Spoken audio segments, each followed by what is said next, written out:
Welcome back to our YouTube channel. It's me Pookadi vlogs guys. അപ്പോഴിന്നൊരു food vlog എടുക്കാൻ വേണ്ടിയാണ് plan ചെയ്തിരുന്നത്, പക്ഷേ ചിക്കൻ റൈസ് ആയിരുന്നു പ്ലാനിങ്.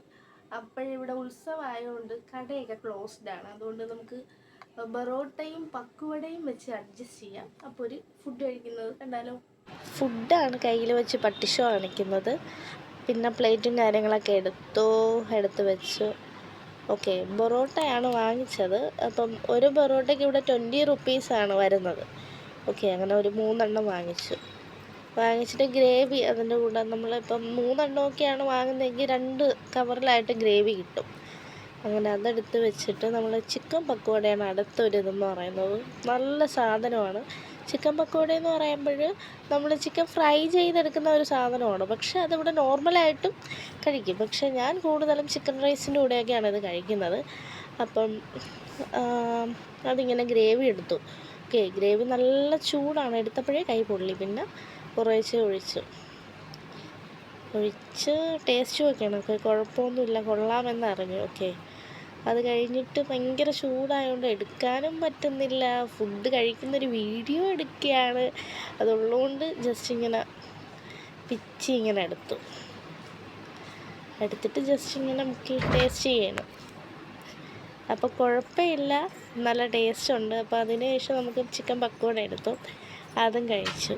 ഓക്കെ, അങ്ങനെ അതൊക്കെ ജസ്റ്റ് ഇങ്ങനെ ടേസ്റ്റ് ചെയ്തിരിക്കും. അപ്പം നിങ്ങൾക്ക് വേണമെന്നറിയാനാണ് ജസ്റ്റ് കൈ നീട്ടിയത്. ഓക്കെ,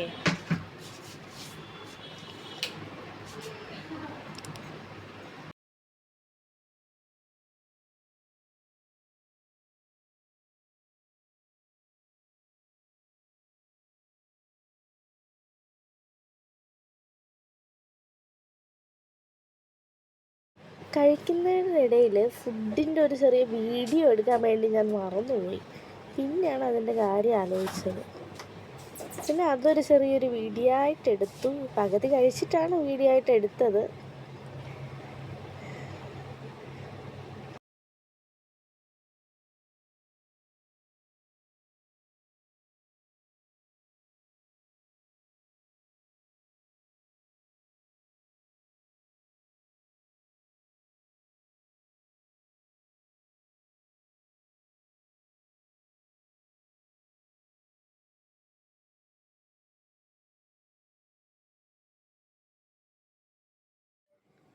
ഗായ്സ്, ഫുഡൊക്കെ കഴിച്ച് കഴിഞ്ഞ് കഴിയണം. ഫുഡ് വേസ്റ്റ് കൊണ്ട് കളയണം. ഓക്കെ, അപ്പോൾ നെക്സ്റ്റ് വീഡിയോ ആയിട്ട് കാണാം. അപ്പോഴെല്ലാവരും ചാനൽ ഇഷ്ടപ്പെട്ട സബ്സ്ക്രൈബ് ചെയ്യണം, ഷെയർ ചെയ്യണം, ലൈക്ക് ചെയ്യണം. ബൈ.